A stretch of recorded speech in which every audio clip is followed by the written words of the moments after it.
ভারত বন্ধুরাষ্ট্র আমরা বলে থাকি। ভারত যে বন্ধুরাষ্ট্র, কতটা বন্ধুরাষ্ট্র সেটা তো আমরা দেখতে পাচ্ছি। 56 বছর দেখেছি এবং ফিল করেছি, এবং এখন আবার নতুন করেও দেখতে পাচ্ছি এই সরকার আসার পরে। তো আসলে প্রকৃতপক্ষে সে বন্ধুর চরিত্র বহন করে না, কোনোভাবেই বন্ধু না। এটা আমাদের সবাইকে বুঝতে হবে, এবং এই জেনারেশন খুব ভালোভাবেই বোঝে। বোঝে না শুধু ওই আমার মতো কিছু বয়স্ক বুড়ারা, কারণ বুড়ারা তো অনেক আগেই পচে গেছে। ওরা ভুল পথে হেঁটেছে সেই 71 থেকেই। এই জন্য তারা আর বুঝবে না, তারা কবরে চলে যাবে। কিন্তু এই দেশকে রক্ষা করার দায়িত্ব বর্তমান প্রজন্মের এবং আমাদের যারা বেঁচে আছি। আচ্ছা, ভারত লম্বা করতে চাই না কথাবার্তা। ভারত সম্পর্কে তো বলে শেষ করা যাবে না, ভারতের চরিত্র পুরা বিশ্ব জানে। আচ্ছা, এখন রাম মূর্তি। আমি আমার জন্ম কিন্তু হিন্দু পাড়ায়, যেখানে 8টা মুসলিম পরিবার ছিল, 99% হিন্দু ছিল 1960s-এ। আচ্ছা, এখনো ওখানে বেশ সংখ্যক হিন্দু আছে, মোর দেন 30 বা 40%। তা আমি তো ছোটকাল থেকে দেখে আসছি এই দেশটা শান্তিপূর্ণ দেশ ছিল। হিন্দু মুসলমান কোনো ভেদাভেদ ছিল না, আমরা একে অপরকে সহযোগিতা করতাম।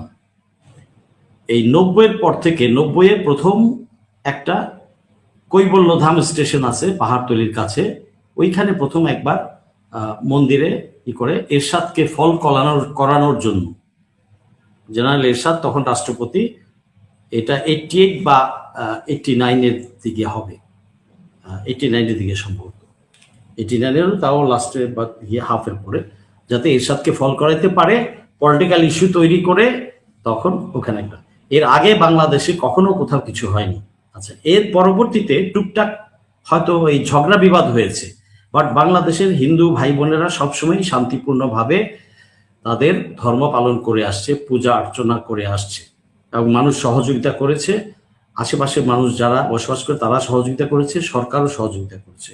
গত কয়েক বছর যাবত আমরা দেখতেই পাচ্ছি যে সরকারিভাবেই পুলিশ নিয়োগ করে পূজা যাতে শান্তিপূর্ণভাবে পালন করতে পারে সেটা নিশ্চিত করেছে সরকার, বিগত সরকারগুলো। এই সরকার, বর্তমান সরকারও করছে।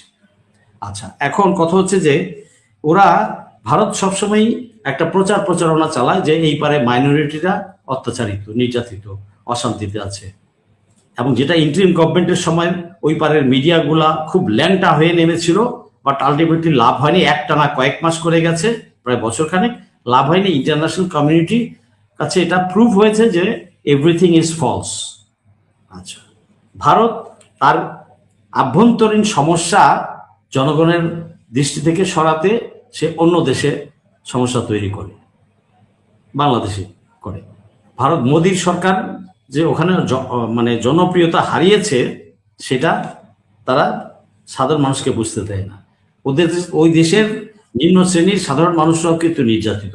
আর মুসলমানদেরকে ওরা কিভাবে নির্যাতিত করছে, ঘর বাড়ি ভাঙছে, মসজিদ তো ভাঙছেই আগের থেকে, এখনো ভাঙছে।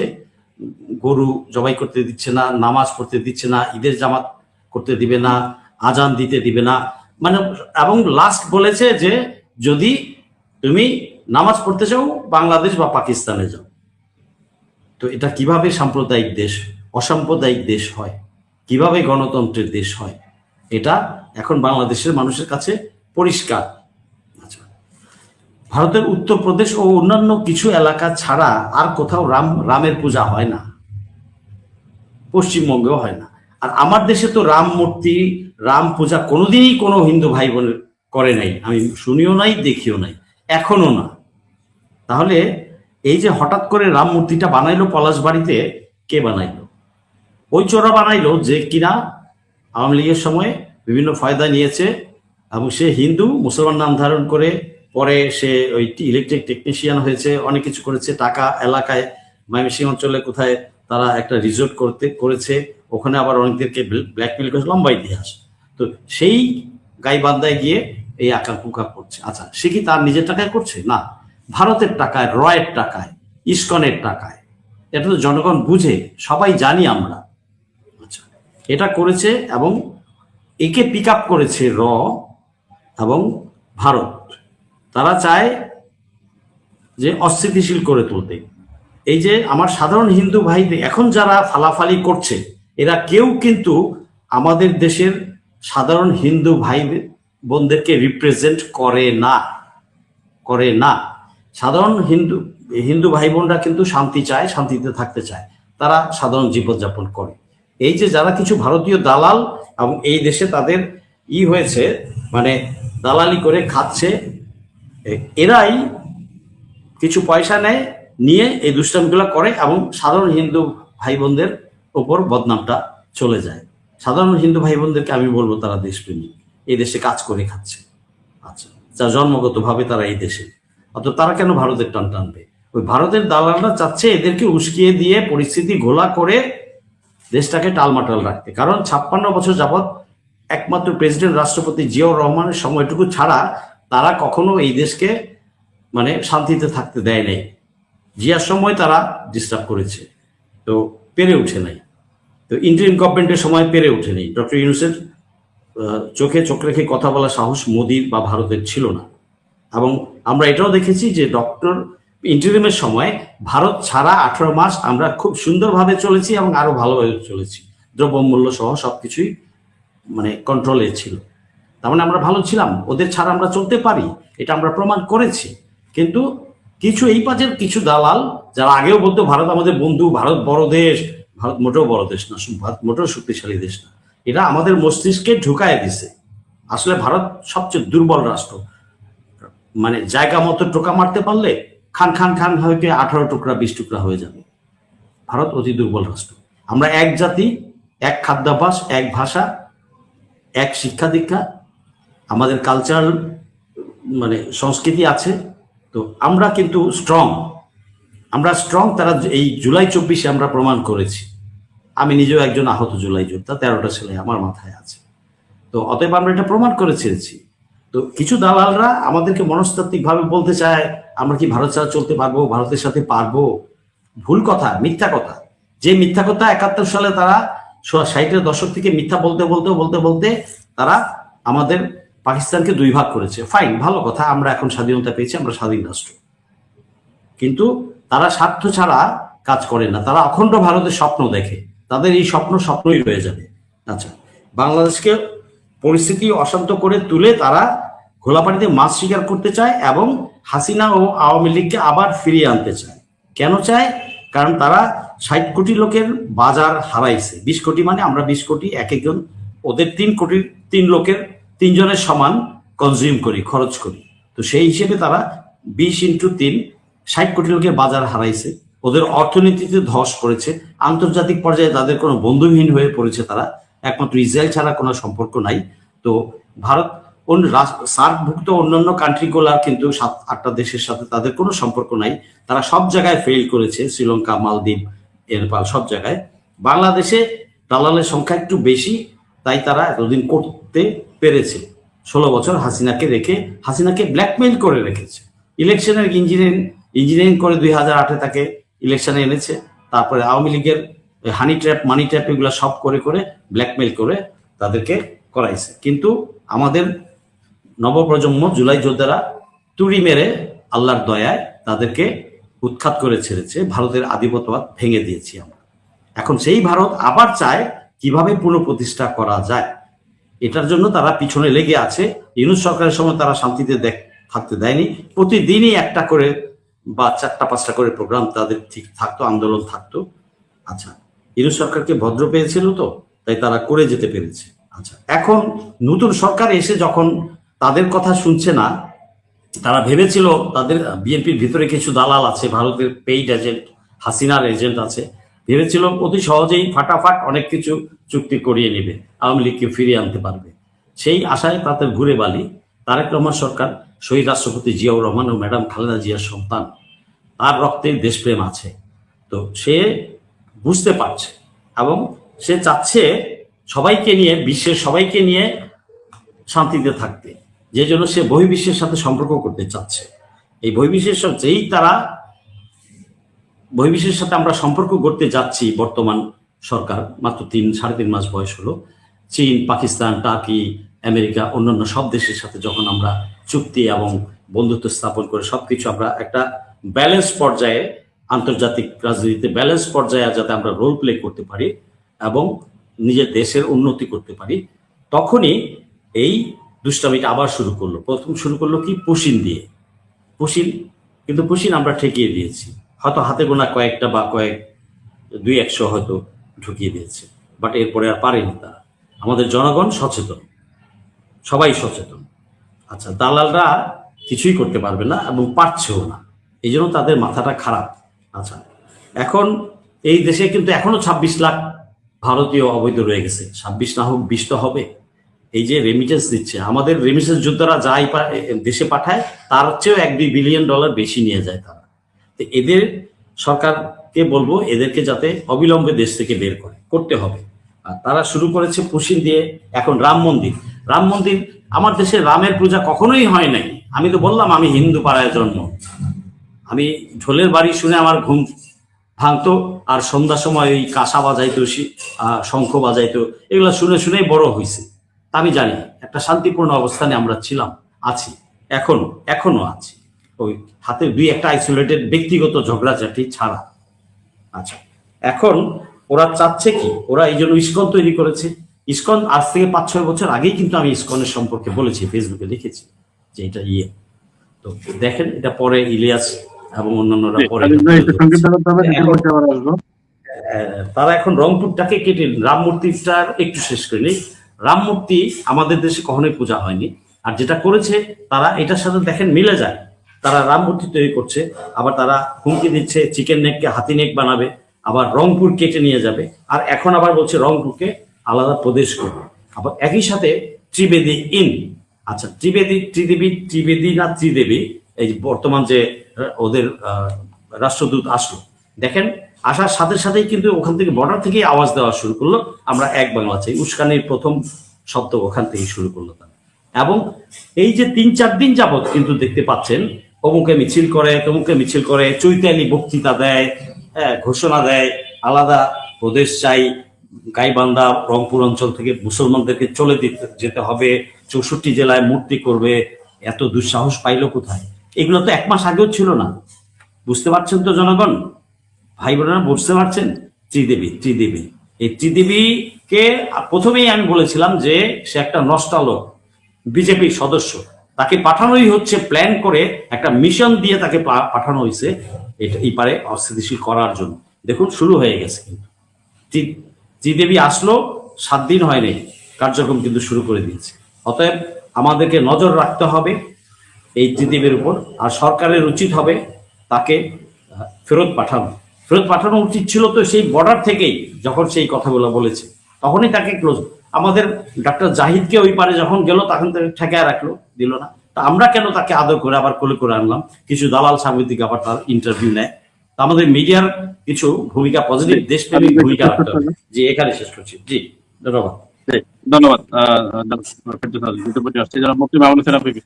মামুন ভাইয়ের মাইকটা মিউট আছেন, আনমিউট করতে হবে। আমি প্রথম বিষয়টা আসি যে এই রাম মূর্তি নির্মাণের বাধা দেওয়াই বলা হচ্ছে যে যারা বাধা দিচ্ছে তারা যেন গাইবান্ধা জেলা ছেড়ে চলে যায়, বা হিন্দুদের জন্য আলাদা প্রদেশ গঠনের হুঁশিয়ারি দেওয়া হচ্ছে। রাম মূর্তি নির্মাণটার পেছনে আসলে কাদের ইন্ধন থাকতে পারে, বা বাংলাদেশের জন্য কতটুকু সংকেত?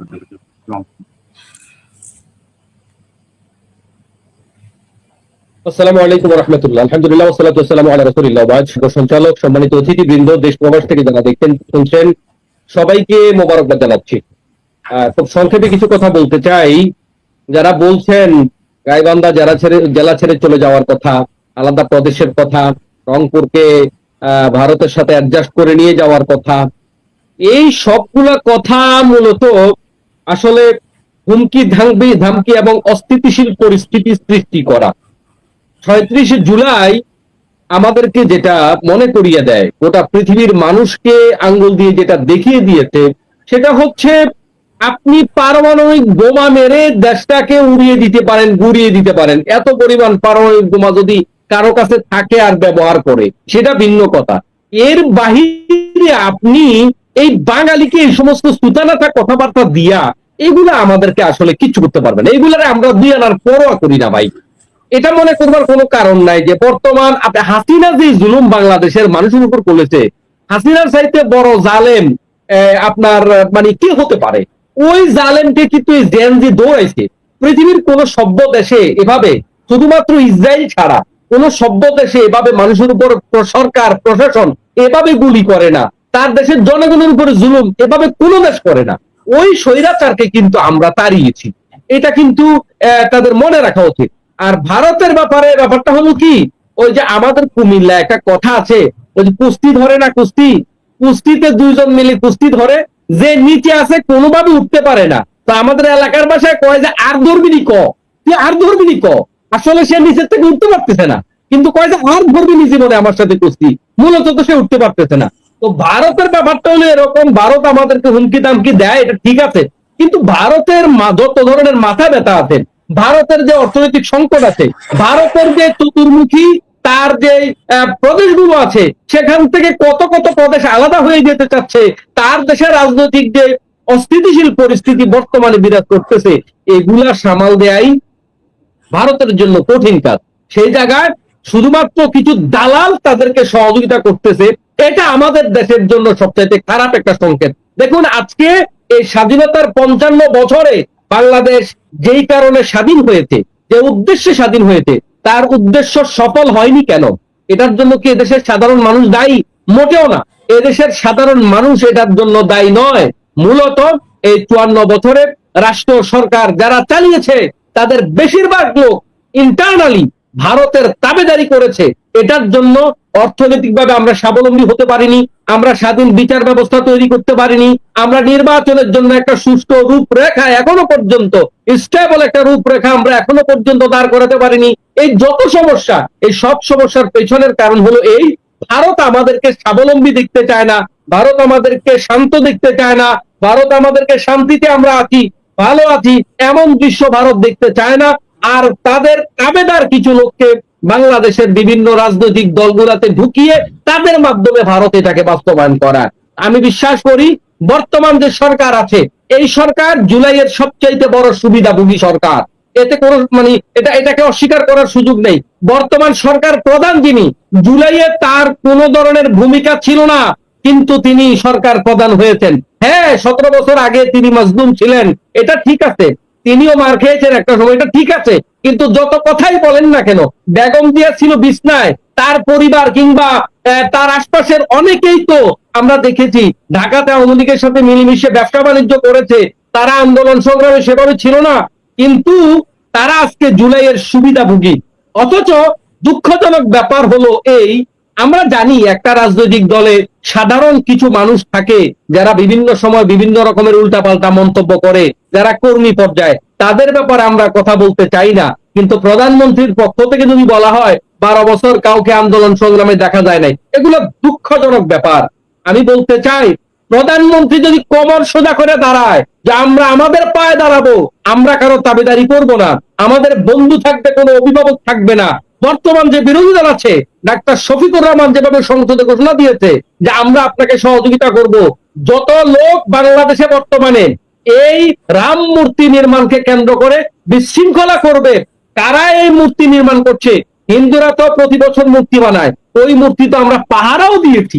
আমাদের সাথে হিন্দুদের তো দ্বন্দ্ব নাই, আমার গ্রামে তো হিন্দু আছে কয়েকটা পরিবার, আমাদের বিবাহ শাদী গুলাতে আমরা তাদেরকে দাওয়াত দেই, তাদের বিবাহ শাদীতে আমাদেরকে দাওয়াত দেয়। পৃথিবীর কোন দেশে এমন সম্প্রীতি আছে? এটা কি কেউ বলতে পারবে? ভারত বলতে পারবে তাদের দেশের সংখ্যালঘুদেরকে আমরা যেভাবে আমার দেশে হিন্দুদেরকে একেবারে আমার আপন ভাইয়ের মতো যেভাবে আমরা আমাদের পাশে রাখি, এভাবে কি ভারত তার সংখ্যালঘুদেরকে রেখেছে? মোটেও রাখিনি। সেই জায়গায় আমার দেশের কিছু দালাল এদের পাদে পা দিয়ে আজকে এদেরকে সহযোগিতা করে এই রাম মন্দির, এই যে মন্দির তৈরি করতে কোটি কোটি টাকার ব্যাপার, এই কোটি টাকা কোথা থেকে এসছে? কে এই প্রস্তাবনা দিয়েছে? বাংলাদেশের কোন হিন্দু কি এটার সাথে আদৌ সম্পৃক্ত? কারা এটা করছে? এটার ফান্ডিং কে করছে? এটা বের করে সরকার শক্ত সিদ্ধান্ত নেওয়া দরকার। সরকার শক্ত সিদ্ধান্ত নিলে যে কিছুই করতে পারবে না তার প্রমাণ হচ্ছে আমাদের বিজিবি একটুখানি কথা বলতে শুরু করেছে, আলহামদুলিল্লাহ। দেখেছেন, যেখানে বিজিবি দাঁড়িয়েছে সেখানে কিন্তু বিএসএফ ল্যাজ গুটিয়ে পালিয়েছে। এবং এর আগে 2001 সালে বিএনপি ক্ষমতায় আসার পরে আপনারা জানেন কয়েকটা জায়গায় বিজিবি এবং বিএসএফ এর সাথে যে সংঘর্ষ হয়েছে তৎকালীন কি বলে যে আমাদের বিডিআর এর সাথে, সেখানে কিন্তু বিডিআররা তাদের শক্তি সামর্থ্য প্রমাণ করতে সক্ষম হয়েছে। আর এদেশের মানুষ চূড়ান্ত যখন ডাক আসবে, এদেশের কোনো মানুষ দাঁড়িয়ে থাকবে না কিছু দালাল ছাড়া, সব মানুষ দেশের জন্য ঝাঁপিয়ে পড়বে।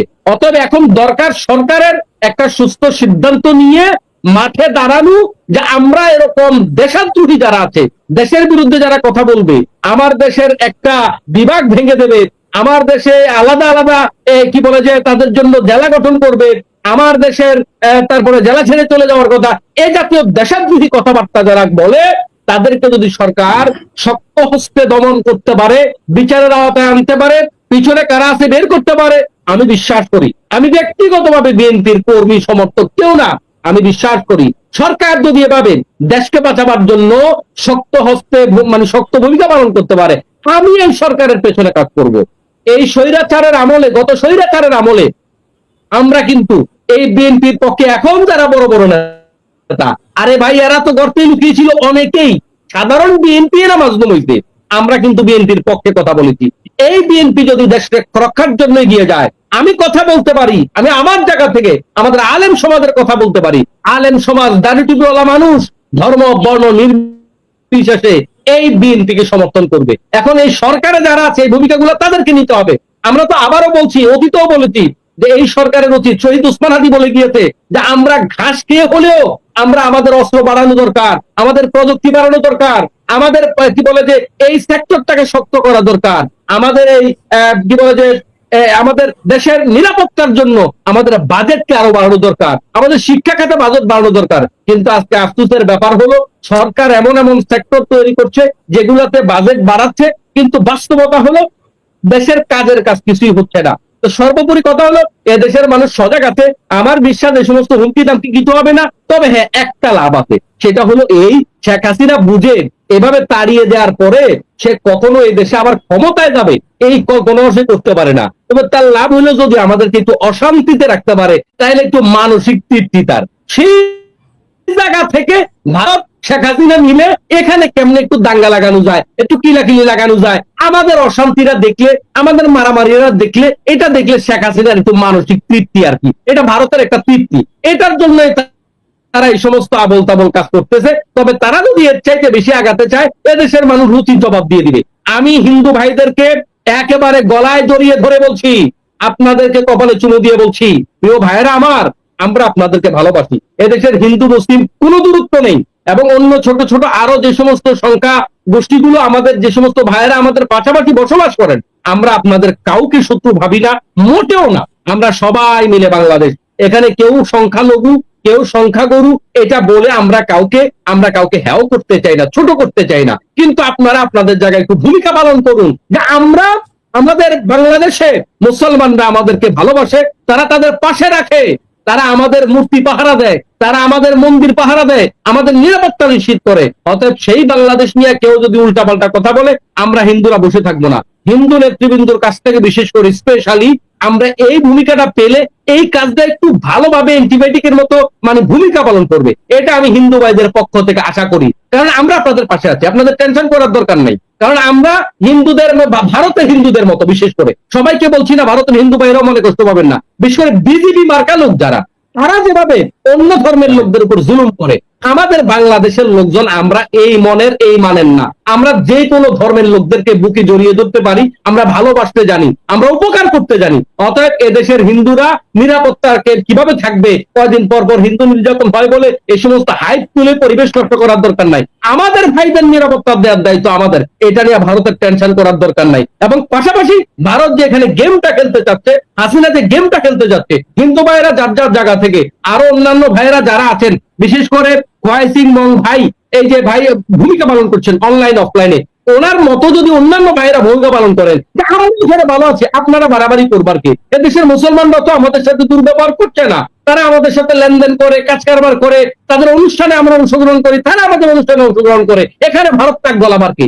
এই কথাগুলো যদি আমার এই ভাইয়ের মতো বাকি ভাইয়েরা বলতে পারে, তাহলে এখানে অন্য কেউ এসে কোনো সুবিধা হাসিল করতে পারবে না। সবাইকে ধন্যবাদ। আল্লাহ হাফেজ। আসসালামু আলাইকুম। ধন্যবাদ জনাব মুফতি মোহাম্মদ জনাব ইঞ্জিনিয়ার থয় চিংমং, মাইকটা মিউট আছেন। চিংমং শুনতে পাচ্ছেন আমাকে? চিংমং আমাকে শুনতে পাচ্ছেন? হ্যাঁ, শুনতে পাচ্ছি, বলেন। আমি প্রথম বিষয়টা একটু আপনার মতামত দিবেন যে এই বিষয় নিয়ে কথা বলছি। বিশেষ করে রাম মূর্তি নির্মাণের পেছনে কারা রয়েছেন, কারা অর্থের যোগান দিচ্ছেন এবং মূর্তি নির্মাণকে কেন্দ্র করে যে অস্থিতিশীল পরিস্থিতি সৃষ্টি করার চেষ্টা চলছে, এইগুলো আসলে কাদের ইন্ধন? সবাইকে আসসালামু আলাইকুম। লুতুয়া আং সাবানায়মা। এখন যারা দেখছেন এবং পরে যারা দেখবেন, দেশে এবং প্রবাসের সকল বাংলাদেশি এবং প্রবাসী ভাইদেরকে আমি জানাই সালাম। আমি কথা বলার আগে একটা কথা বলা শুরু করি, শুরু করি। রাজাকার আর মৌলবাদে বিশ্বাস করা বাংলাদেশের নাগরিকরাই ভারতীয় দালাল। আমি আবারও বলছি, রাজাকার আর মৌলবাদে বিশ্বাস করা বাংলাদেশের নাগরিকরাই ভারতীয় দালাল।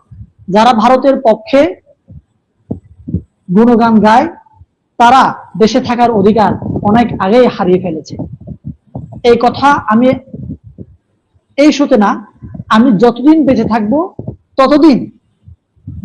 যতদিন পর্যন্ত ভারত আমাদের বাংলাদেশের বিরুদ্ধে এবং আমার এই বাংলাদেশের যেই সকল নাগরিক ভারতের পক্ষে কথা বলবে, আমি এই কথাটা তাদের উদ্দেশ্যে কথা বারবার আমি বলে যাব। দেখেন, এই যে আপনি বারবার বলছেন যে রাম মূর্তি নিয়ে আমাদের কারো অ্যালার্জি নাই। হিন্দুরা অ্যালার্জি নাই, খ্রিস্টানের অ্যালার্জি নাই, বৌদ্ধর অ্যালার্জি নাই, মুসলমানেরও অ্যালার্জি নাই। কিন্তু আমাদেরকে সুরসুরি দিয়ে অ্যালার্জি যাতে শরীরে তৈরি হয়, এভাবে করে আমাদের পরিস্থিতি ক্রিয়েট করছে ইসকন এবং ভারতের গোয়েন্দা সংস্থা তারা এই সুরসুরি দিচ্ছে। কারণটা হচ্ছে যাতে করে আমাদের বাংলাদেশে বর্তমান যে সরকার আছে, এই সরকার ভালোভাবে তার কার্য পরিচালনা করতে না পারে এবং বাংলাদেশে একটা অস্থিতিশীল পরিস্থিতি তৈরি হয়।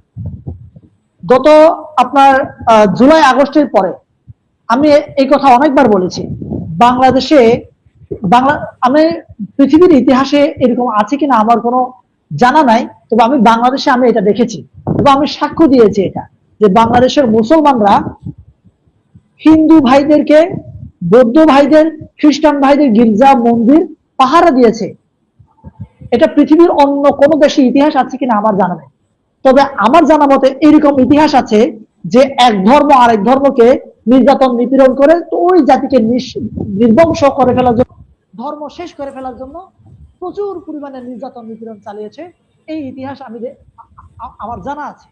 তাহলে এইরকম একটা দেশে সেই দেশের নাগরিকরা যখন এই কথা বলে যে মৌলবাদ,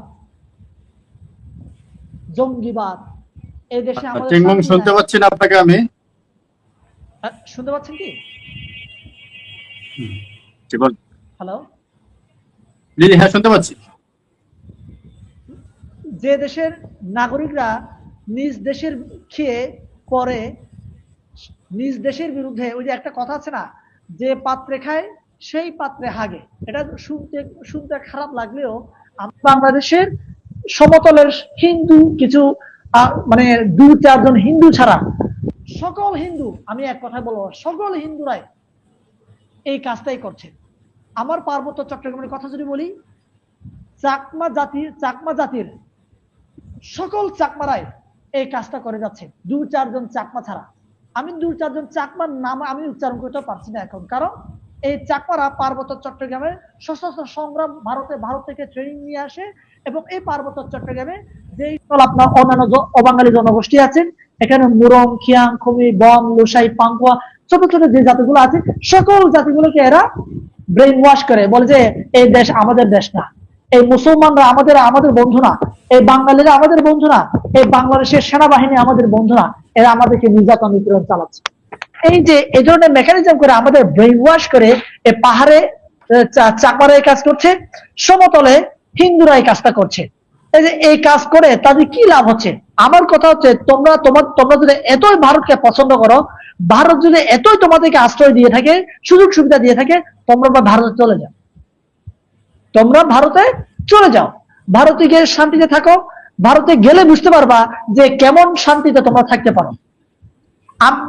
যেহেতু বাংলাদেশের মুসলিম সংখ্যাগরিষ্ঠ দেশ, সেই জন্য বাংলাদেশের সোশ্যাল মিডিয়াতে মুসলিম নিধনের ভিডিও ফুটেজ কিংবা চিত্রগুলো আমরা সোশ্যাল মিডিয়াতে দেখি, কিন্তু যে ওইখানে বৌদ্ধদের কিভাবে নির্যাতন করছে, খ্রিস্টানদেরকে কিভাবে নির্যাতন করছে, এই যে আপনার এই যে আমার বাংলাদেশের যে সকল চাকমা ভাইয়েরা ভারত প্রীতি দেখান, সেই সকল চাকমা ভাইদের উদ্দেশ্যে আমি একটা কথা বলতে চাই।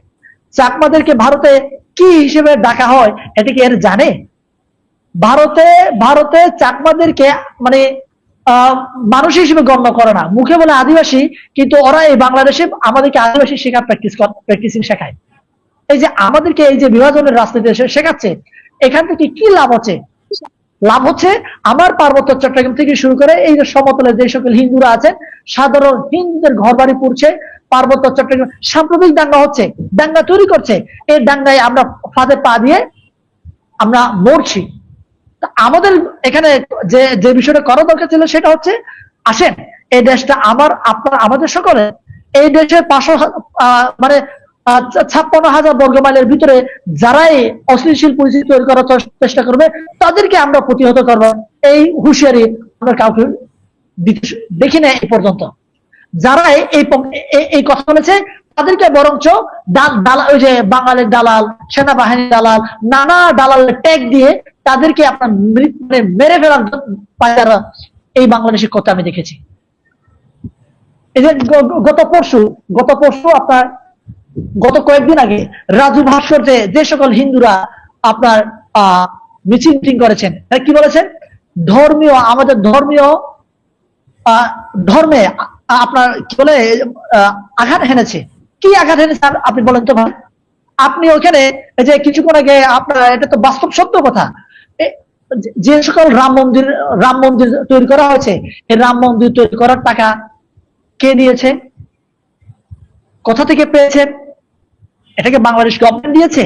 বাংলাদেশ গভর্নমেন্ট দিলে আমাদের কোনো আপত্তি ছিল না ওখানে, এবং বাংলাদেশের গভর্নমেন্ট যদি ওই রাম মূর্তি উদ্বোধন করতেন তাহলে আমাদের কারো আপত্তি ছিল না। কিন্তু এই রাম মূর্তি উদ্বোধন করেছে ভারতীয় হাই কমিশনার, এই রাম মূর্তি তৈরি করার টাকা দিয়েছে ভারত। এটাই হচ্ছে আমাদের মানে ভয়ের কারণ। কেন ভাই তোমরা বিদেশের টাকায় এখানে রাম মূর্তি করবা? এমন একটা জায়গায় তোমরা রাম মূর্তি তোমরা ঢাকায় করো, সমস্যা কোথায়? আমাদের পাহাড়ে অনেক বুদ্ধ মূর্তি আছে, যে বুদ্ধ মূর্তি কেউ আঙ্গুল তুলে কেউ কথা বলে না তোমরা বুদ্ধ মূর্তি বানাচ্ছ কেন? কারণ আমরা বুদ্ধ মূর্তি গুলো বানাচ্ছি দেশের টাকায় বানাচ্ছি, আমরা সরকারের টাকায় বানাচ্ছি, যার কারণে এটা নিয়ে কে প্রশ্ন করে না। কিন্তু তোমরা যখন রাম মূর্তি তৈরি করছো ভারতের টাকায়, তখন এই দেশের মানুষের মনে একটা ভয় তৈরি হয়েছে। কারণ ভয় তৈরি হচ্ছে এই কারণে যে এই রংপুরকে কেন্দ্র করে, এই পার্বত্য চট্টগ্রামকে কেন্দ্র করে ভারত যেভাবে করে টিভি চ্যানেল গুলোতে টকশো করছে, এই অঞ্চলগুলোকে কিভাবে দখল নেওয়া যায়, এরা যখন অ্যানালাইসিস করে যখন টকশো করছে, তখন আমাদের স্বাভাবিক ভয়টা আসবে। এই ভয়টা দূর করার কাজ কি এই বাংলাদেশের হিন্দুরা করেছে? কোন হিন্দু ভাই কি রাজপথে নেমে তারা কি বলেছে তোমরা ভারতের বিজেপি সরকার, ভারত তোমরা সাবধান হয়ে যাও, শুভেন্দু তুমি সাবধান হয়ে যাও, আমাদের এই বাংলাদেশকে তোমরা নোংরা কথাবার্তা বলো না, উস্কানিমূলক কথাবার্তা বলো না? কোন হিন্দু ভাইকে বলেছে? বলে নাই। 3-4 জন হিন্দুর নাম আমি চিনি, পিনাকিদা আছেন, এরকম বাংলা আরেকজন ওই যে আপনার একজন মহিলা আছেন বিদেশে থাকেন, আর বাংলাদেশে থেকে একজন সাংবাদিক ভাই আছেন। এই 3 জন ছাড়া আর কোন হিন্দু কি আমি দেখলাম না বাংলাদেশের পক্ষে কথা বলেছে। তাহলে স্বাভাবিকভাবে তোমাদের উপরে সন্দেহ আসবে না, কার উপরে সন্দেহ আসবে? আর তোমরা বলছো আমরা ধর্ম পালন করতে পারছি না। এই ধরনের উস্কানিমূলক কথা বলার কারণেই তো তোমরা এই দেশ থেকে বিতাড়িত হও। আমি আবারও বলছি, যারা এই ধরনের কথাবার্তা বলে তোমরা ভারতে চলে যাও। আপনারা কি জানেন যে ভারতের সীমান্তে, বাংলাদেশের সীমান্তে কুমির চাষ হচ্ছে, সাপ চাষ হচ্ছে? এটা বলেছেন? এটা কেন চাষ হবে? আমরা ভারতে যেতে পারবো না, ভারত আমাদের প্রতিবেশী রাষ্ট্র, কেন এই চাষ হবে? এটার জন্য কি ভাই তোমরা হিন্দুরা ঢাকা শহরে রাস্তা ব্লক করে তোমরা একটা প্রোগ্রাম করেছো? করো নাই, করবা না তো। করবে না কারণটা হচ্ছে এখানে রয়ের কোনো ফায়দা নাই, এখানে ভারতের কোনো ফায়দা নাই। ভারতের যেখানে ফায়দা আছে, রয়ের যেখানে ফায়দা আছে, সেখানে হিন্দুরা নামবে। এই যে আপনার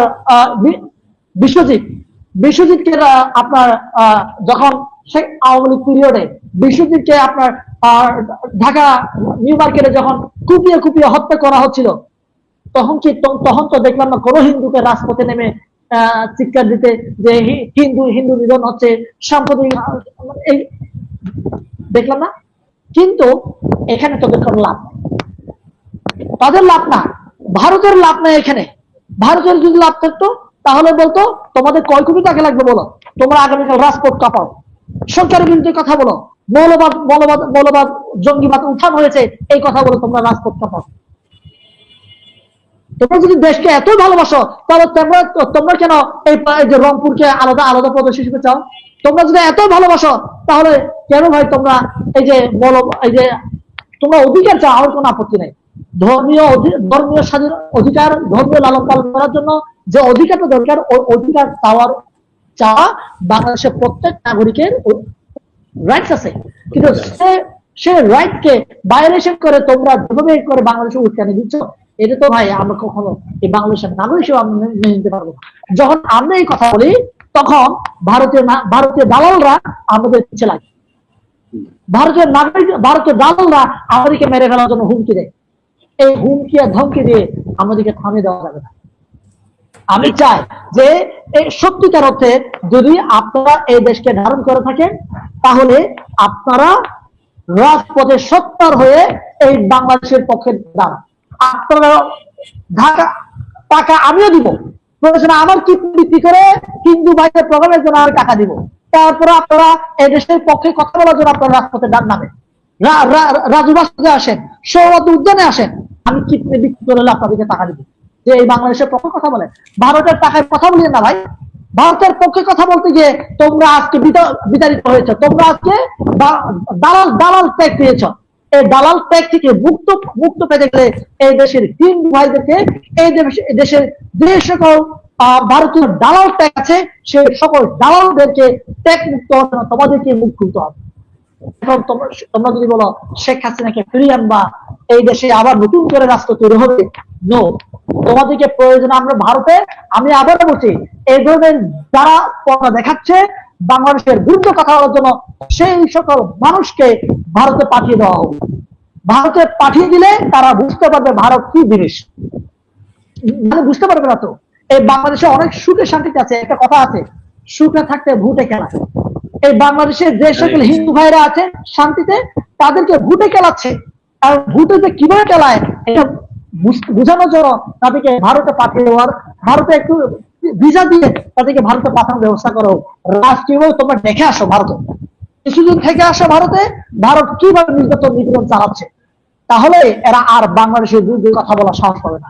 এই যে শুভেন্দু বারবার বলছে পুশিং করবে, আমি বল শুভেন্দু তুমি দেশে আসো ভাই, আগে তুমি সবার আগে আসো, তুমি তো বরিশালের লোক তাই না, বরিশালে আসো, বরিশালে এসে তুমি আগে উদ্বোধন করো, নাহলে শেখ হাসিনা তুমি দেশে আসো। তাহলে আমি এই জন্য বলছি যে ভাই, হিন্দু ভাইরা বলছি, তোমরা যদি ভারতের পক্ষে কথা বলো, এই দেশকে ধারণ না করো, তাহলে তোমরা ভারতে চলে যাও ভাই, এই দেশে তোমাদের বাংলাদেশে থাকার অধিকার নাই। ধন্যবাদ। আমি দর্শকের প্রশ্ন নিয়েছি, মজুম হোসেন বলেন, প্রশ্ন থাকলে বলেন। ধন্যবাদ মনির ভাই। আমি বলতে চাচ্ছিলাম যে চৈতালি চক্রবর্তী যেভাবে দেশের বিরুদ্ধে চক্রান্ত করছে, সে এই 5 আগস্টের পরে এমন অনেক চক্রান্ত করে যাচ্ছে, কিন্তু আমাদের সরকারকে আমরা দেখছি না যে তার বিরুদ্ধে কোনো কার্যকারী পদক্ষেপ নিতে। আমরা এটা দাবি জানাই আপনার লাইভের মাধ্যমে যে সরকার যেন একে আইনের আওতায় এনে কিভাবে দেশ ভাগ করবে, কিভাবে সে বিভাগ আলাদা করবে, বা এর ফান্ড কোথা থেকে আসছে, এর পিছনে কে, সব যেন এর থেকে বের করে, এইটা আমরা বলতে চাই। আর বলতে চাই যে আর এখানে যারা আপনার লাইভটা যারা হিন্দু সম্প্রদায় ভাই বোনেরা দেখছে, তাদের মানে উদ্দেশ্যে দুটি কথা বলতে চাই যে ভাইরা, আপনাদের ভিতরে কিছু কুলাঙ্গার রয়েছে যেটাকে আপনার এই যে সম্প্রদায়কে বদনাম করছে, ক্ষতিগ্রস্ত করছে। আপনারা যদি তাদের থেকে অ্যালার্ট না থাকেন তাহলে কিন্তু আপনারা ক্ষতিগ্রস্ত হবেন। আমরা আর কত করতে চাই, আমরা আপনাদের মন্দির পর্যন্ত পাহারা দিচ্ছি, তারপরে আমরা ভালো না। আর কি করতে চান আপনারা? আর কি করবো আমরা? কোন আমরা আমাদের জীবন পর্যন্ত আপনার সামনে দিয়ে দিচ্ছি, তারপরে আমরা এ দেশে ভালো না আপনাদের কাছে। আপনারা যদি এই প্রকাশ্যে আপনারা বলতে চান যে ওই জেলা ছেড়ে যান, আপনারা যদি যুদ্ধ করতে চান, তা আমরা প্রস্তুত। কিন্তু আমরা বিগত দেখেছি, আমার 40 বছর বয়স, আজ পর্যন্ত আমার এলাকায় আমি হিন্দু মুসলিম কোন দাঙ্গা দেখি নাই। কিন্তু আপনাদের পিছনে কিছু কুলাঙ্গার আছে যে এই যে ভারতের দালালি করতে যে দেশকে ধ্বংসের পথে নিয়ে যাচ্ছে।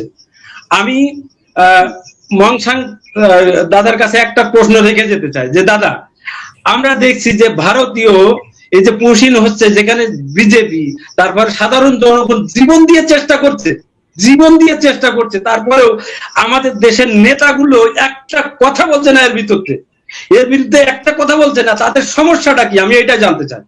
ধন্যবাদ। জি, ধন্যবাদ আপনাকে। মামুন মামুন মামুন সাহেব বলেন। হ্যাঁ, বিসমিল্লাহির রহমানির রহিম। সম্মানিত উপস্থিতি, আসসালামু আলাইকুম। আজকে সিং ভাইয়ের যে দেশপ্রেম, এই দেশপ্রেমটা যদি আমাদের বাঙালিদের মধ্যে থাকতো, হয়তো এত তার জটিলতা হইতো না। ভাইকে অনেক সেলফ জানাই।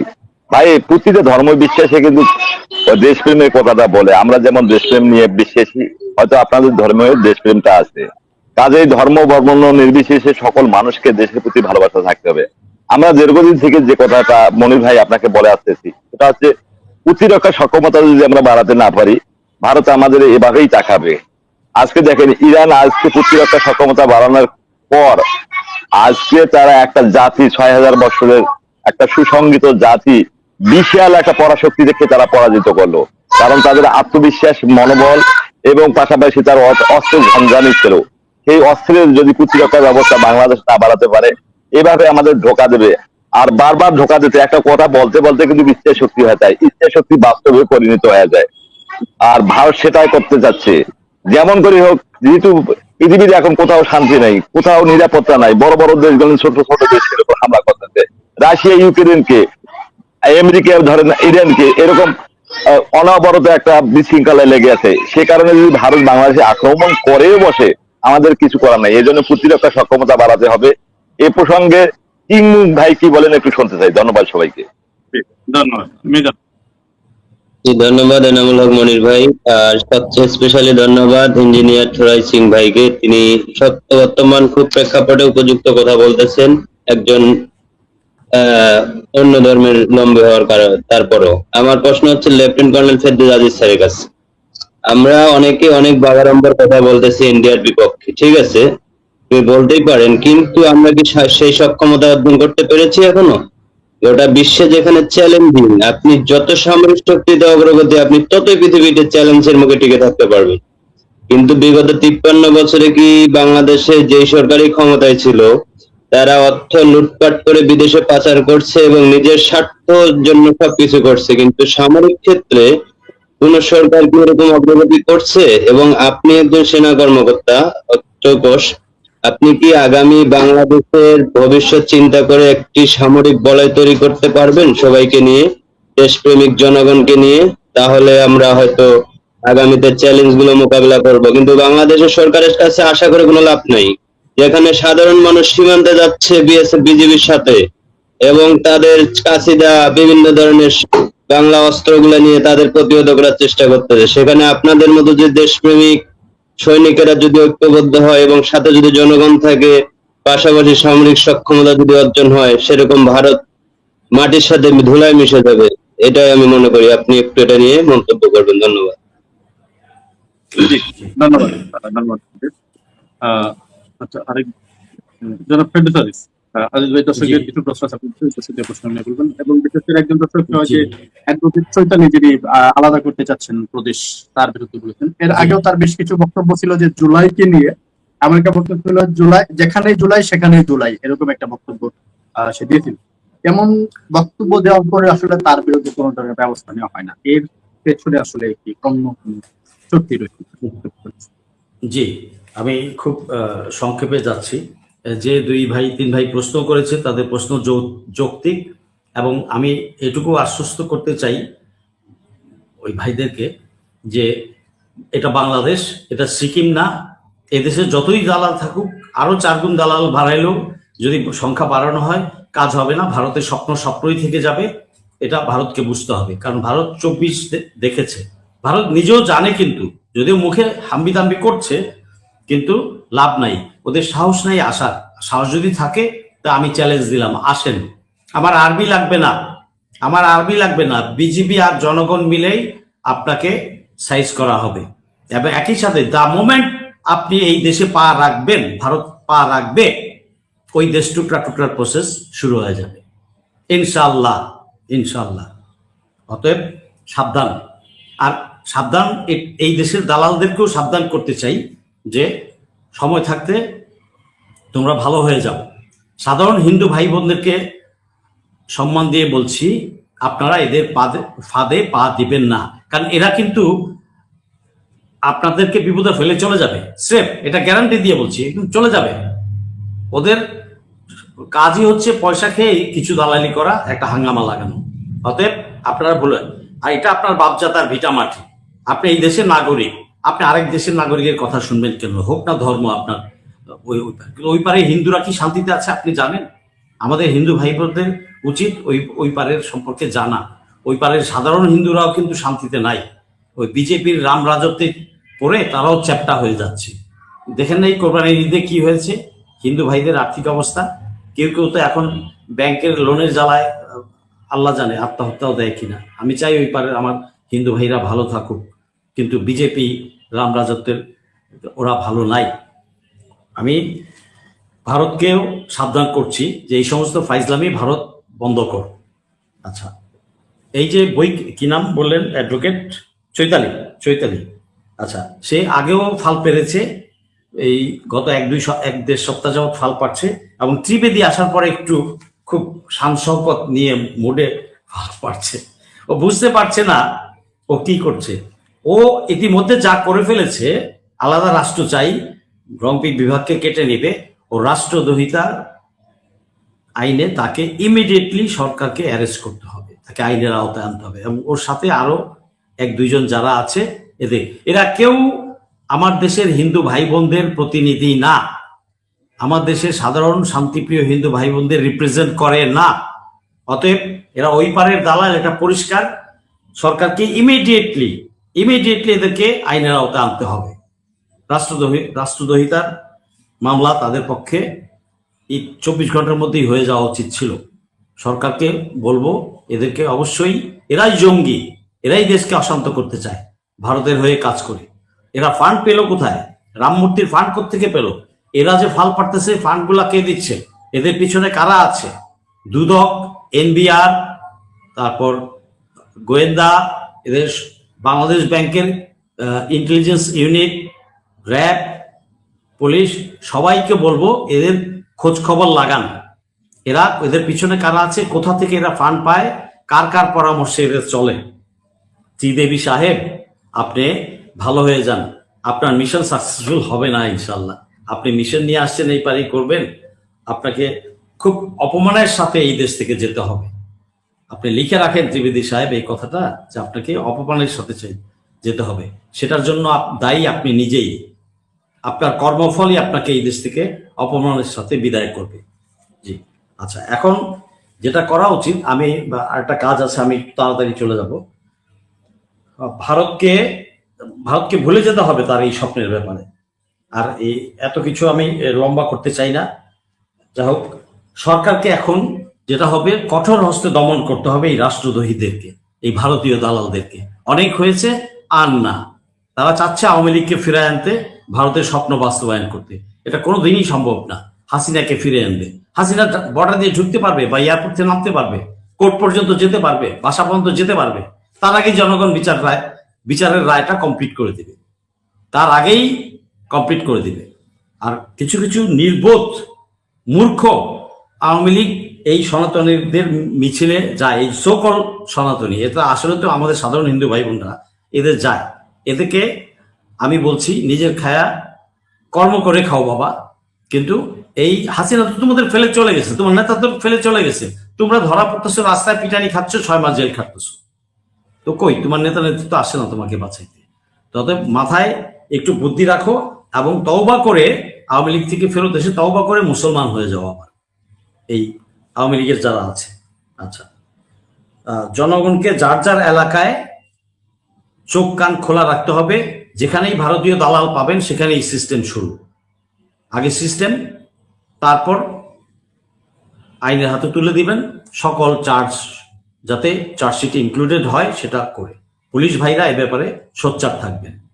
আচ্ছা, দলের ভিতরের যে দালালগুলো আছে, সরকারকে এই দলের ভিতরে ভারতের দালালগুলাকে নিবৃত্ত করতে হবে, দল থেকে বের করে দিতে হবে, অথবা আইনের আওতায় আনতে হবে। তারেক রহমান আমাদের প্রধানমন্ত্রী, মাননীয় প্রধানমন্ত্রী, তাকে অনুরোধ করব এই দলটা যেন পরিষ্কার করেন। আপনি দেশপ্রেমিক, আপনার সাথে আমরা আছি, বাংলাদেশ আপনার নেতৃত্বে এগিয়ে যাবে।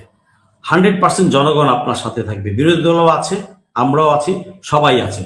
আমার এই হিন্দু ভাই বোনরা সকল জাতি ধর্ম নির্বিশেষে সবাই আছে। অতএব গুটি কয়েক দালালদেরকে আর প্রশ্রয় দিবেন না। অনেক ভদ্রতা দেখিয়েছেন, অনেক মানে নরম প্রদর্শন করেছেন, সংযম প্রদর্শন করেছেন জনাব তারেক রহমান। আর নয়, আপনি কঠোর হাতে এদিকে কঠোর নির্দেশনা দিন যাতে তাদেরকে আইনের আওতায় প্রতিষ্ঠা করা হয়। আর আদালত, বিজ্ঞ আদালত এবং বিজ্ঞ কৌশলী ভাইদেরকে বলবো আপনারা এ ব্যাপারে দেশপ্রেমিকের ভূমিকায় থাকবেন। আচ্ছা, মিডিয়া ও সাংস্কৃতিক অঙ্গনেও দালাল পরিষ্কার করতে হবে, এটা সরকারকে মত দিতে হবে। আর মিডিয়া হাউসগুলো আপনারা নিজেরা ভালো হয়ে যান। আমি জানি আমার সাংবাদিক ভাইরা যারা আছেন তারা দেশপ্রেমিক, সমস্যা হচ্ছে উপরে। তো মিডিয়া হাউসগুলোকে বলছি আপনারা ভালো হয়ে যান, আপনাদের দেশপ্রেমের প্রমাণ রাখতে হবে। কারণ আপনারা কেউ দেশপ্রেমিক না মানুষ মনে করে না, সেটা প্রমাণ করতে। রাষ্ট্রযন্ত্র থেকে সকল ময়লা পরিষ্কার করতে হবে, প্রশাসন থেকে, বিভিন্ন ব্যুরোক্রেসি, সব জায়গা থেকে। দল থেকে তো তারেক রহমানকে করতেই হবে, রাষ্ট্রযন্ত্র থেকেও করতে হবে। যারা ভারতের দালাল, হাসিনাকে পারপাস সার্ভ করেছে এবং হাসিনা এবং ভারতের পক্ষে যারা এখনো কাজ করে যাচ্ছে, এটা তারেক রহমান সাহেব যত তাড়াতাড়ি পরিষ্কার করবেন ততই দেশ ও জাতির জন্য মঙ্গল, দলের জন্য মঙ্গল। আচ্ছা, তারেক রহমান সরকারের জন্য মঙ্গল। আচ্ছা, ডিফেন্স বাজেট বাড়াতে হবে, যেটা দিয়েছেন অতি নগণ্য। এই বছর পুরোপুরি বাড়াতে না পারলেও কমপক্ষে আরো 15 থেকে 20,000 কোটি টাকা অন্যান্য সকল জায়গায়, যেসব জায়গায় দুর্নীতি বেশি হয় সাধারণত আমরা জানি, ওই সমস্ত সেক্টর থেকে কেটে এনে আপনি দেন। আর ওই দুর্নীতি যেগুলোতে হয় স্পেশালি মনিটরিং সিস্টেমটা ভালোভাবে করেন যাতে ওখানে দুর্নীতি না হতে পারে, ওই বাজেটেই আরো উদ্ধৃতি হয়। অতএব বাজেট কোনো সমস্যা না, ডিফেন্সে বাজেট করতে হবে, দেশকে শক্তিশালী করতে হবে। আপনার নতজন পররাষ্ট্র নীতি থাকলেও আমার ডিফেন্স যদি শক্তিশালী থাকে, জনগণ পাশে আছে, কোনো বহিঃশত্রু কিচ্ছু করতে পারবে না। আচ্ছা, ভারতীয় কনসুলেট অফিস যতগুলা যে 8টা 6টা কয়টা জেলাতে আছে সব বন্ধ করতে হবে। ভারতীয় ভিসা সেন্টার যতগুলো আছে সব বন্ধ করতে হবে। আর জনগণকে বলবো আপনাদের ভারত না গেলেও চলবে, চীন যান, পাকিস্তান যান, মালয়েশিয়া যান, ব্যাংকক যান, সব জায়গায় যান। চীনের চিকিৎসা ব্যবস্থা সস্তা, স্ট্যান্ডার্ড কিন্তু অলমোস্ট আমেরিকান স্ট্যান্ডার্ড, বাট সস্তা। এতদিন মানুষ যায়নি বলে জানতো না, ভারত ভারত ভারত। আর এই দেশে ভারতীয় মেডিকেল এজেন্ট দালাল তৈরি করে রেখেছে, এদের কাছে কেউ যাবেন না। চীন অনেক সস্তা। জি, আচ্ছা, অবৈধ ভারতীয় যে 25 লাখ 26 লাখ আছে, সরকারকে ইমিডিয়েটলি ব্যবস্থা নিতে হবে এদেরকে বিদায় করতে, এদের ওয়ার্ক পারমিট বাতিল করতে হবে। যারা অবৈধ আছে তাদেরকে আইনের আওতায় আনতে হবে। এটা জরুরি, কারণ এরাই রয়ের এজেন্ট, ডাইরেক্ট এরা রয়ের পারপাস সার্ভ করে, ভারতের পারপাস সার্ভ করে। আচ্ছা, এটা সবাই বুঝে, সবাই জানে। ভারতের সাথে ব্যবসা আমাদের না করলেও চলবে। ভারতের চেয়ে সস্তায় অন্য দেশ থেকে মাল আনা যায়। আর যদি 2 টাকা বেশি পড়ে কেজিতে অন্য জায়গা থেকে মাল আনতে, আমরা 2 টাকা কেন 5 টাকায় বেশি খাবো, তো ভারতেরটা খাবো না। আমাদের জনগণকে এই মাইন্ডসেট তৈরি করতে হবে। আমার দেশের কাপড় চোপড়ের মান অনেক উন্নত ভারতের চেয়ে। আপনি পাকিস্তানি কাপড় অনেক সস্তা এবং মানের চেয়ে 3 গুণ ভালো অন্যান্য দেশের কাপড় চোপড়, সবকিছু। আমাদের আসলে মন মানসিকতাটা একটু পরিবর্তন আনবে। তাদের আমার সাইকোলজি থেকে ঢুকিয়ে দিয়েছিল গত 56 বছরে যে ভারত ভারত ভারত। আসলে ভারত হচ্ছে সবচেয়ে পচা মালগুলো আমাদের দেশে পাঠায়। এটা আমাদের দেশে বাঙালিদেরকে বুঝতে হবে। আচ্ছা, জনগণকে সবসময় সজাগ থাকতে হবে এবং সোচ্চার থাকতে হবে, জেগে উঠতে হবে, জেগে ওঠো বাহে। আপনার এলাকায় আজ থেকেই আপনি খুঁজে বের করুন, নোট করুন, অবজার্ভ করুন তাদের গতিবিধি। কে কে ভারতীয় দালাল আছে, ভারতীয় সেবাদাস আছে, এদেরকে খুঁজে বের করতে হবে। আচ্ছা, হিন্দু ভাইদেরকে আমি আশ্বস্ত করতে চাই, সাধারণ হিন্দু ভাই বোনদেরকে, যে আপনারা দেশে শান্তিতে আছেন এবং আগামীতেও ইনশাল্লাহ শান্তিতে থাকবেন। আপনাদের পাশে ছিলাম, আছি, থাকবো ইনশাল্লাহ। এই দেশের সব মানুষ আপনাদের পাশে আছে। ওই দালালদের উস্কানিতে পড়বেন না, পরে নিজে সর্বনাশ করবেন না। ওরা কিন্তু ঠিকই পালাবে টাকা পয়সার ভাগ বটল রুটি খেয়ে, কিন্তু মাঝখানে আপনাদেরকে বিপদে ফেলে যাবে। অতএব আপনারা কোনো ফাঁদে পা দিবেন না। আর আমি সাধারণ হিন্দু ভাই বোনদেরকে বলবো, আপনারা মুখ খুলুন। আপনারা নিজেরাও জানেন ওই পারে সাধারণ হিন্দুরাও কিন্তু ভালো অবস্থায় নাই, আপনারা নিজেরাও এটা জানেন। ওদের জীবনযাত্রা মান অনেক খারাপ, তারপরও তারা ওই জাত বর্ণ ইয়েতে ব্রাহ্মণদেরকে নির্যাতিত করে রেখেছে, সরকার নির্যাতিত করেছে, RSS বিজেপি নির্যাতিত করে তাদের। এটা আপনারাও ভালোভাবে জানেন আমার চেয়ে, কারণ আমার চেয়ে ভালো খবর আপনারা রাখেন, আত্মীয় স্বজন কেউ না কেউ হয়তো আছে। অতএব আপনারা আপনাদের স্বার্থেই এই আওয়াজ তুলুন এবং এই দালালদেরকে ধরিয়ে দিন, সবার সামনে এদের মুখ উন্মোচন করে দিন। হ্যাঁ, আর দুদক, NBR, বাংলাদেশ ব্যাংক, গোয়েন্দা সংস্থা, পুলিশ, র্যাব, এদেরকে এখন থেকেই প্রোঅ্যাক্টিভ হতে হবে, খোঁজ খবর নিতে হবে কে কোথায় আছে, ধরে সাথে সাথে আইনের আওতায়। আর এই চৈতালিকে অবশ্যই অবশ্যই অবশ্যই, চৈতালি এবং আরেকজন কে আছে, এদেরকে অবশ্যই আইনের আওতায় আনতে হবে। এরা রাষ্ট্রদ্রোহিতা করেছে, রাষ্ট্রদ্রোহিতা মামলায় এদেরকে অবশ্যই আইনের আওতায় আনতে হবে। মিডিয়া ভাইদেরকে বলবো, আপনারা এদেরকে প্রমোট করবেন না, আপনারা এদেরকে প্রমোট করবেন না, স্পেস দিবেন না। এরা দেশের শত্রু, দেশের শত্রুকে তো স্পেস দেওয়ার কোনো গণতন্ত্রের বলে না। দেশের শত্রুকে আবার কি স্পেস দিবেন? মিডিয়া ভাইদেরকে বলবো, সকল মিডিয়া হাউসকে বলবো, ইলেকট্রনিক, প্রিন্ট, ইউটিউব, এদেরকে প্রমোট করবেন না। এরা শত্রু, জাতির শত্রু, দেশের শত্রু। অর্থাৎ প্রমোট করলে কিন্তু আপনিও ওই দেশদ্রোহী হয়ে যাবেন এদের সাথে। সাবধান মিডিয়া ভাইরাও।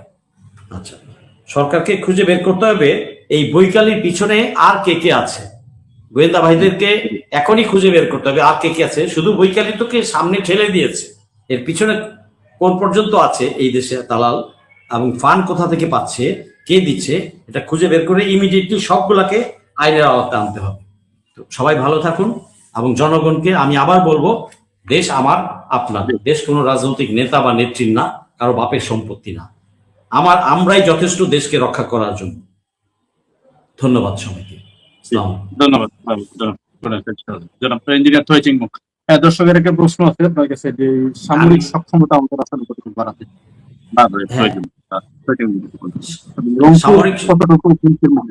আমি ইঞ্জিনিয়ার থয়চিং মুখের কাছে কথা বলছি।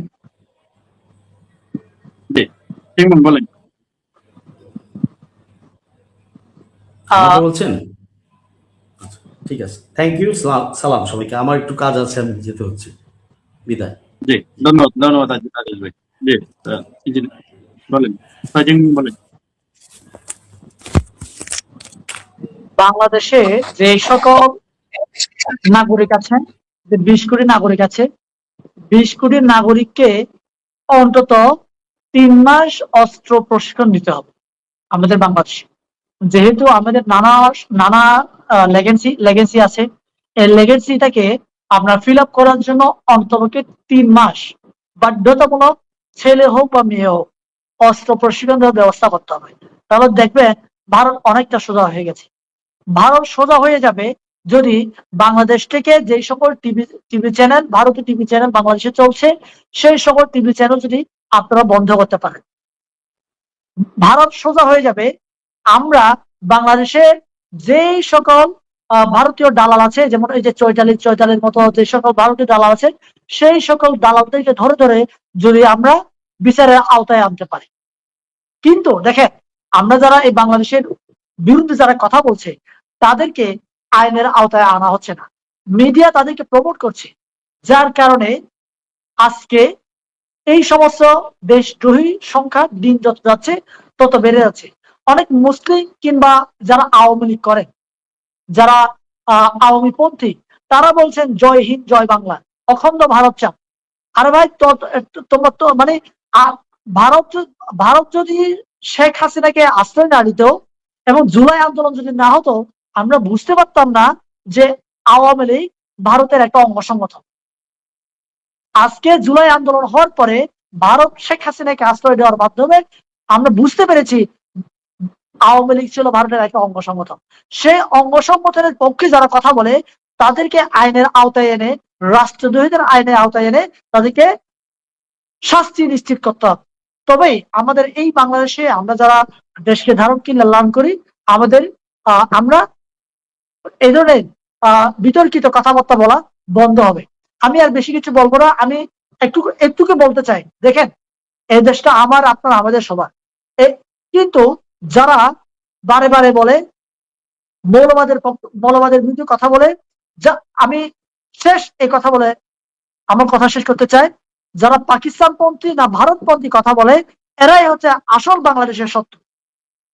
শেখ মুজিব, জিয়া রহমান বিতর্ক যারা তুলে, ওরাই আসল বাংলাদেশ শত্রু। আমাদেরকে বলতে হবে জিয়া রহমান যেমন বাংলাদেশের প্রেক্ষাপটে বাংলাদেশ হওয়ার জন্য নেতৃত্ব দিয়েছেন, ঠিক তেমনি শেখ মুজিবুর রহমানও এই বাংলাদেশ হওয়ার জন্য অবদান রেখেছে।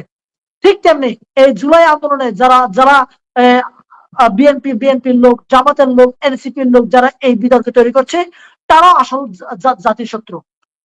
যারা দেশের জন্য জীবন দিয়েছে তারা কোনো দলের না, তারা কোনো ধর্মের না, তারা কোনো বর্ণের না, তারা দেশের সম্পদ। কিন্তু আমরা বারে বারে এই সকল ব্যক্তিদেরকে বিতর্ক করার মাধ্যমে আমরা এই দেশকে বিভাজনের রাজনীতি করছি।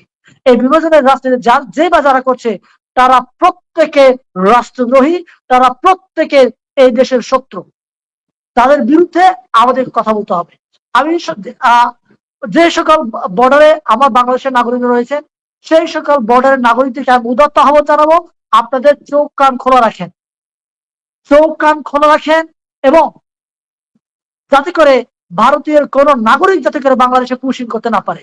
এবং যারা ভারতের পক্ষে কথা বলবে সেই সকল রয়্যাল ডালদেরকে আপনার ধরে প্রথমে গণধোলাই দিবেন। গণধোলাই দিয়ে আত্মহত্যা করে হাসপাতালে ভর্তি করাবেন। এরপরে প্রশাসনকে খবর দিয়ে তাদেরকে আইনের হাতে তুলে দিবেন। প্রথমে আগে ধোলাই দিবেন, গণধোলাই দিবেন, তারপরে আইনের হাওদায় তুলে দিবেন। গণধোলাই না দিয়ে প্রশাসনের হাতে তুলে দিবেন না। আমি বাংলাদেশের দেশপ্রেমিক সকল নাগরিকদেরকে উদাত্ত আহ্বান জানাবো, আপনারা গণধোলাই দিবেন। ধন্যবাদ।